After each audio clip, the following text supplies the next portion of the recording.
Good evening. I want to welcome everybody to the channel again today. Do me a favor, doesn't take but a second. Go ahead and hit the subscribe button so we can bring attention to Jessica Chambers' case and other cases.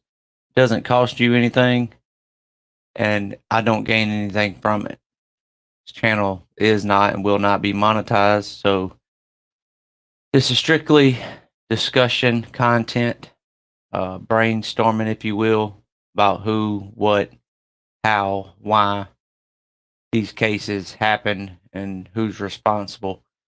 We will be talking about the Jessica Chambers case, but I want to give you an insight of some of the other cases I want to talk about in the future.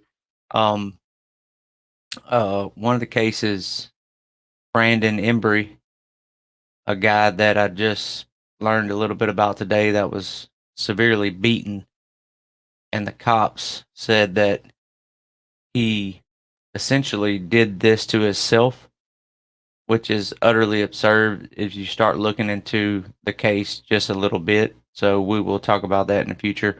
We will also talk about Jonbenet and then a case I watched last night, the Cecil Hotel, Elisa Lamb. I'm sure a lot of you have already heard about that. It happened a while back, but it's a very intriguing case.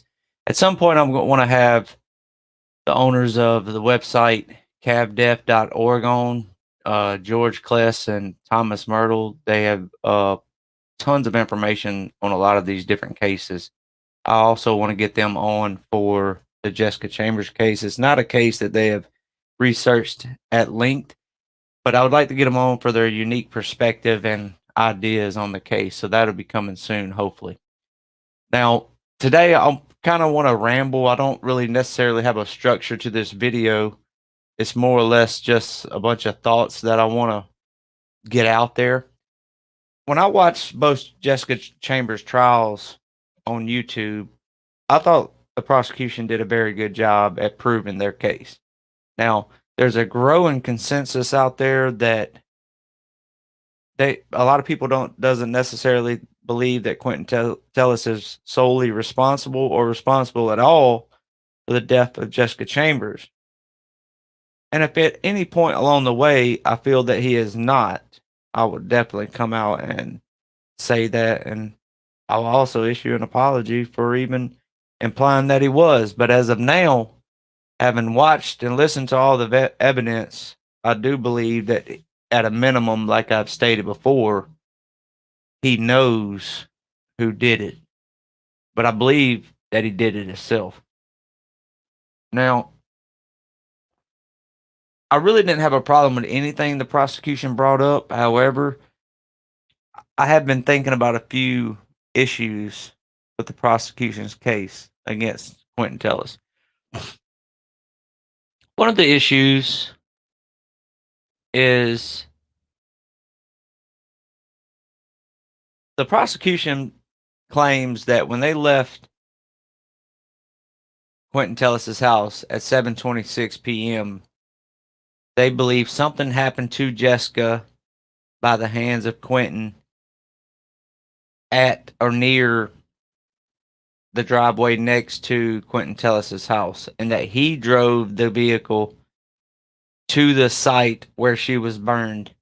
I'm looking at this photograph, and you can look for yourself various pictures on the internet, but this really, unfortunately, the best one that I could pull up. The passenger seat is laid all the way back. Now, typically, that would match up with the story about having sex. You couldn't do it in the driver's seat necessarily with the steering wheel and everything. You'd have to lay the passenger seat back. She'd have to get on top, etc., whatever.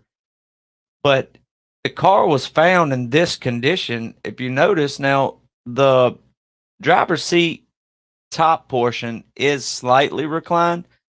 But if you add all, you got to keep in mind this car was completely burned. If you add all the cushions and insulation, all that type of stuff back onto this and put it in relation to the steering wheel, I don't think Quentin Tellis drove this vehicle to the burn site.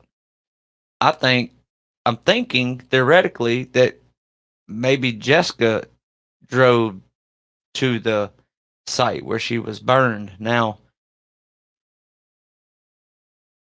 If you watch the trial, at some point they bring the jurors on a field trip to show them all of the relevant locations throughout the crime. And I watched Quentin Tellis walk up next to this vehicle. I think it's a Kia Rio. It's a very small car. When he walked by this vehicle during that field trip, he looked humongous next to this vehicle. Like, I'm not sure of his height and weight and that sort of thing, but he appears to be a pretty good size individual. If I had to guess, without had never looking, if I had to guess, I would say 6'1", 6'2", very stocky, thick. And this seat doesn't look like, I'm not saying it's impossible, but I'm just saying that I would find it hard to believe him once the cushions and everything was back into that car. I think he would be a little crammed driving that vehicle. Not to mention, on the video that Paul Rowlett produced with the headlights pulling out of that driveway next to the Tellis home, the headlights to me were going very slow. And I know you absolutely can't tell anything by that. I mean, that's just absolutely absurd to even insinuate. But just as an initial thought, I've always tried to share my initial thoughts when I'm looking at stuff. And look, I'm not an expert at any of this. I'm literally just a spectator. But the headlights, when they were pulling out of that driveway, my impression was a male wasn't driving. I would assume a male would be driving a little faster, especially one that's panicking, trying to get a thought to be murder victim away from his house. The lights kind of pulled out of that driveway.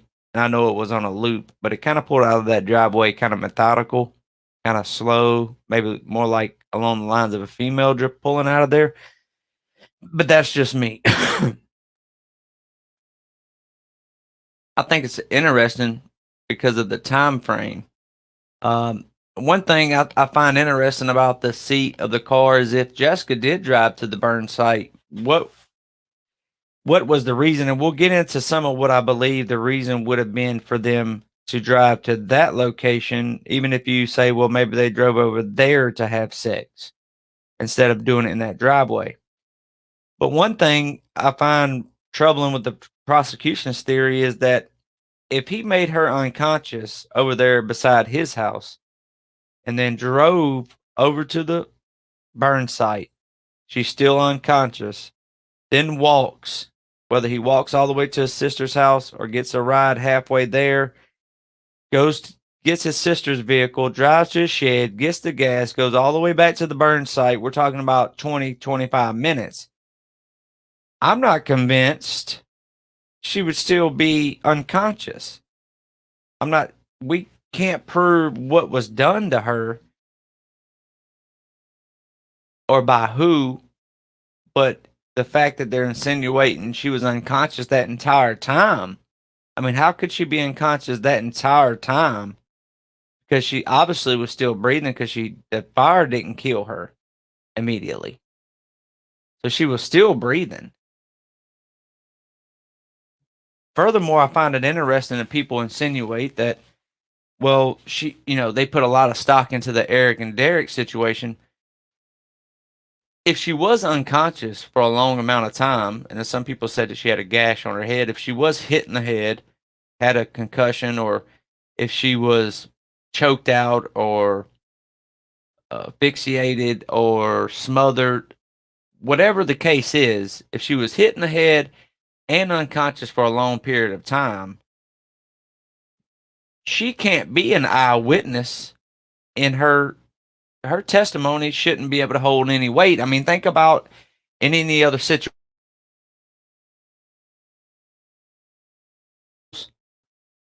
all of which slip my mind at this moment, but there's been many examples of not eyewitness testimonies not being allowed due to, whether they was knocked out during the event at some point, or they was unconscious. And they just refused to put people like that on the stand. Now, obviously, Jessica wasn't allowed to be put on the stand, but unconscious for a long period of time and even possibly struck in the head, that's an unreliable eyewitness. And not to mention, let's hypothetically speak and say, hey, she's unconscious for this amount of time, for the time it takes Quentin to go to the house, all the way back to the house and get gasoline and come back and pour it on her, set her on fire. She's possibly hit in the head. She's got gasoline poured all over her and then set on fire. She's burned over 90% of her body. And she has to be in shock, in severe, unimaginable pain. And then you're still going to be able to put stock into what she says when she says something that resembles the word Eric or Derek did this to me. I find that highly unbelievable, to say the least. I found an article.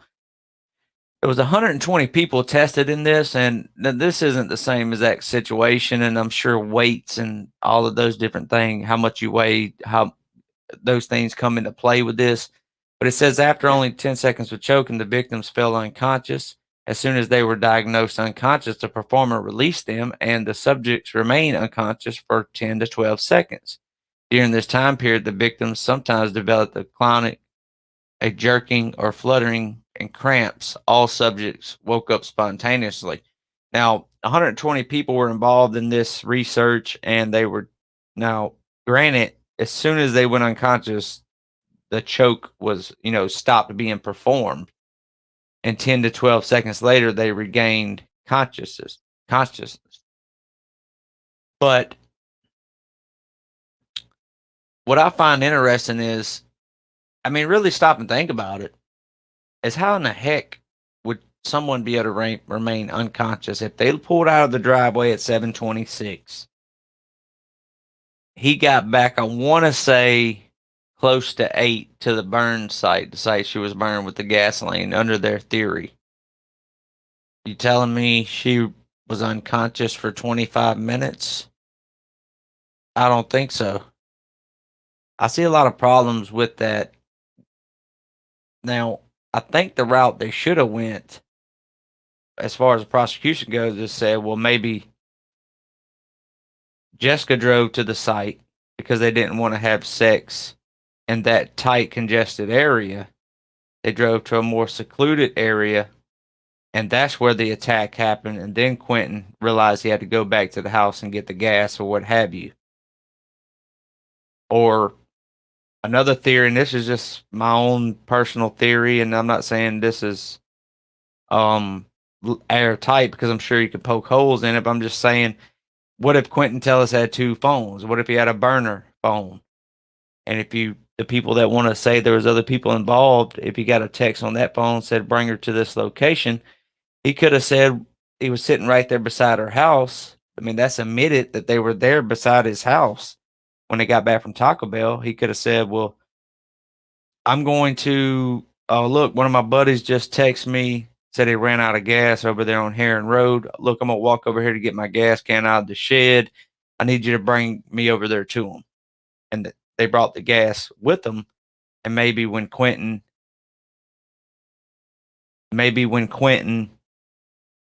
was seen on camera in his sister's car pulling up next to the shed, maybe he was putting the gas can back up. Because I don't remember anything being said about when the gas can got put back in the shed.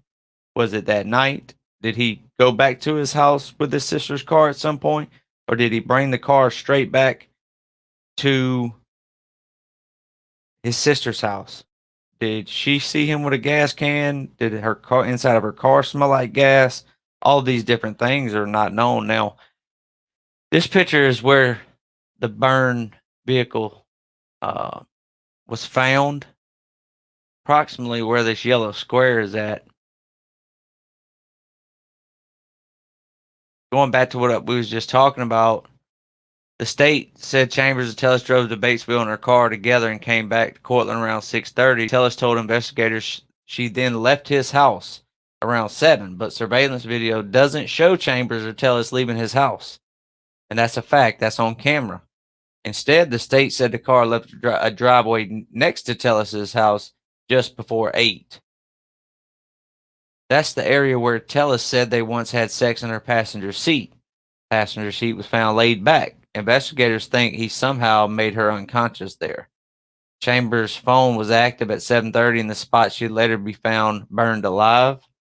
Video shows a car pull into Tellis driveway around 7:50 for about a minute and then drive into the direction of the crime scene. So there's a bunch of different possibilities, but I do think there's still some holes. One thing I thought about, I got on Google Maps and I traveled the route from the Tellis home to the site where she was burned. I find it hard to believe. Now, this wasn't that long ago. I want to say four or 5 years ago. You know, people had security cameras on the outside of their house. It ain't like this happened in the 80s. When along Google Maps traveling that road, especially on Main Street, there's a lot of really nice houses that, to me, I find it hard to believe that none of these houses, buildings, or anything had outside cameras. I'm quite sure the investigators checked all the route leading to the burn site and checked and seen if any of these houses had any outdoor security footage, anything like that. So I'm assuming there was none. But I find it astonishing because on Main Street, there's actually some really nice houses that, you know, typically your upper level income people would have security systems and outside, whether it's just doorbell cameras or just cameras in the front of their house facing the road, what have you. That's not to imply that lower income people don't have them, because they do. It's just that typically when you see really upscale houses, you will see cameras. The post office didn't have a camera on. I mean, there's quite a few buildings and houses. I would think somebody along that route would have been able to capture that car headed to the crime scene at the time it was headed there. But apparently there wasn't. Here's another shot. Now, some things have been insinuated about why the car was up on this hill. I personally think, I don't think anybody hit her in the back. I don't think there's any damage to support that on the back of her vehicle. The bumper's missing because the bumper was consumed by fire. I think the damage, a little bit of damage to the trunk, might have been where maybe the investigators pried it open or something like that. I didn't see enough damage to support the car being hit in the back. I believe the reason why they was trying to pull this vehicle up on that ramp, I believe whether he made Jessica unconscious by his house or here, at some point he did get in the driver's seat and tried to get this vehicle off the road as far as possible. I think maybe his goal was to pull up in between those pine trees, because at this time you got to keep in mind that a lot of the foliage wouldn't have been on these trees. So maybe he thought, or maybe she thought, whatever the situation is, they could try to pull up in there to get off of the road. To me, this is a better location to try to have sex than the location beside his home. The location beside his home,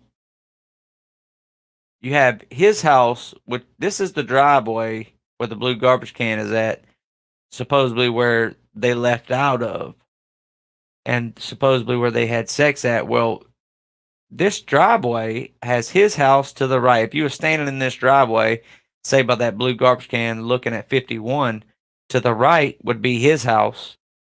There's another house straight behind them, and then to the left there's another house.